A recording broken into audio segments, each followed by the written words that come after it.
Welcome to Module 3, which will focus on integration of the application into lesson plans and what that could look like. It goes without saying that as unique as we all are, our teaching methods are no different.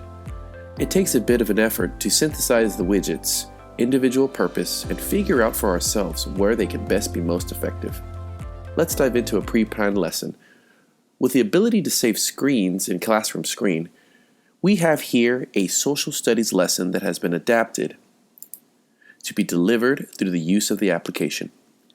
Now, I have not used or utilized every single widget because, like I mentioned earlier, it's what the lesson needs, and it's not necessarily about cramming as many widgets as possible. Keep it simple. Now let's look at this demo lesson.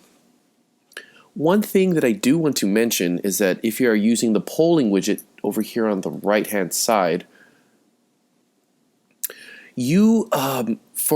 it's huge for gathering feedback from students, but if you decide that if you want to use this widget in another screen, for instance, on the last screen in this case, you are not able to switch the type of questioning or the type of feedback. Let's say, for instance, you want your feedback done through a QR code, or if you want the students to interact with the screen itself, you must manually go into the settings and change that.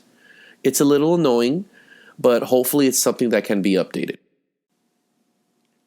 Taking a look here back at our first classroom screen, we can go ahead and see that I have set up several widgets to help students determine, of course, what the calendar date is. We have our timer to set our entry ticket expectation that will be done within a certain amount of time. The actual question itself has been set up here. Each student is allowed to vote as many times as they want. I could hide and or display the results. I also have the noise meter to display the expectation for students, and of course the voice levels and noise levels in class. Then I have, of course, a video media piece related to our lesson at hand. Moving on to our next screen. Our second screen, of course, utilizes several widgets here again. We are able to display text, which in this case is showing our content and language objectives with our Texas Education Knowledge and Skills TEKS, our guiding question, as long with the student expectation that they will be silent, and of course with our written directions off screen that the expectation is that students will be silent, no devices, and that we will begin our class with our daily routine of our CNN 10 embedded video. And then onward, of course, I would like to also state that our agenda as we go can be filled out to display what is upcoming, which in this case is a Quiziz interactive game that will begin shortly. On our new classroom screen, we allowed our gamified option of Quiziz time to load. Here I have started the game.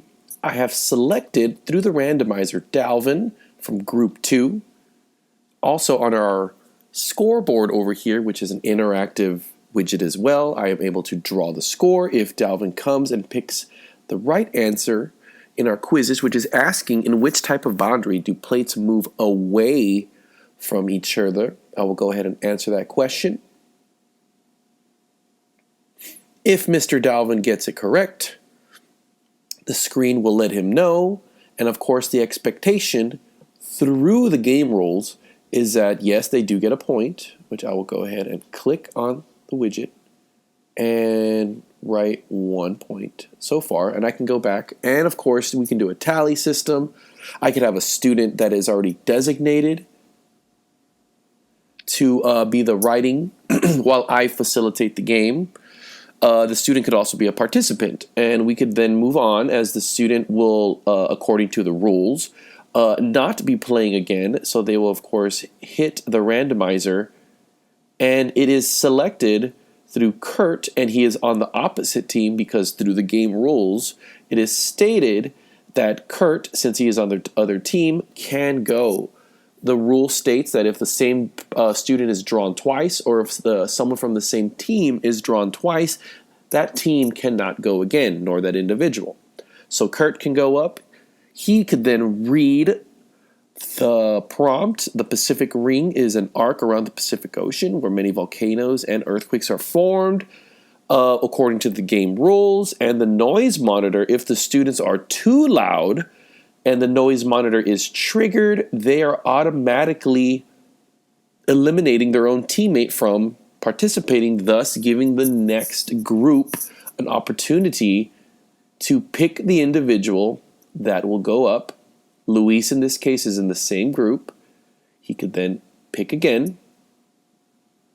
Kaylee is in group 1 as well, so they can keep picking until someone else, like Kelsey, in group 2, can now go up and answer that question because of the other team's elimination happening. And of course, she can hit true, which is true. They can go up there and manipulate our board to indicate that they have scored again. So they would have 2 tally marks, as bad as my tally marks are. And of course, when the game rule is set, if we would like to put a time limit on this game, we can do so, because we know as educators that this type of game can take a lot of time if we've decided to utilize our time in class as such. But they can be very, very engaging with the students, which is what I love. Here, next, we have another type of activity, which we will have a do now activity with our students where they will get into pairs. They could select their own pairs. We don't have to give it up to the computer to decide those pairs, but if that's what we want to do, we can do that. We could have an entirely different screen, blank screen, with the group maker to create groups of 2. If we have a classroom of 20, we set it to 10 groups of 2. And to make that, but I feel like we should still give it to our students to have some choice. The activity here is that as soon as a student is selected with their partner, they must come up one at a time, select a QR code that is already embedded on the screen. Each one of these QR codes is a link to a picture. That picture is of a natural disaster, and they will answer the discussion question that is, what are the different ways these natural disasters impact places and the people near them? Do these disasters impact us in our local area? What natural disasters have we experienced in our part of the world? The students will then click a link, which I have an example here, and I could sign out into another tab, which would open up another tab if I decided to click it. Or the students can access here some supplemental aids, potentially however many I would like to insert as possible. I could also set the expectation here that the classroom noise levels can be a little bit higher since students will be moving about the classroom. Or I could set it to where students can move about the classroom as they wish. The noise level will not even be a factor. And of course, the students could be working from there towards the end of class, which in this case has been set up as another exit poll, which what I had mentioned earlier, if it was a touch screen in this instance, we want the students to be remaining in their desk because we know that at the end of class, the first thing that they want to do is head straight for the door and ignore what is on the screen. So if we have the expectation set up that students are to remain in their desk 2 minutes before the bell rings, we could have a countdown timer till that, and this one throughout especially. And here we have the remote viewing to have the students join crs.com. They enter in the join code and are able to visually see our GIF image here, which was inserted through the image widget of the Ring of Fire, which we were discussing earlier in our lesson. And of course, our exit poll question is asking which continent does the Ring of Fire directly impact? Students' remote poll, I am able to see the instant feedback to see whether the lesson connected or not, and from there I could determine reteaching strategies the next day and along with a different customized screen. Thank you for joining me during these trainings. Please remember to allow yourself enough time to plan thoroughly for proper utilization of all the widgets. Thank you.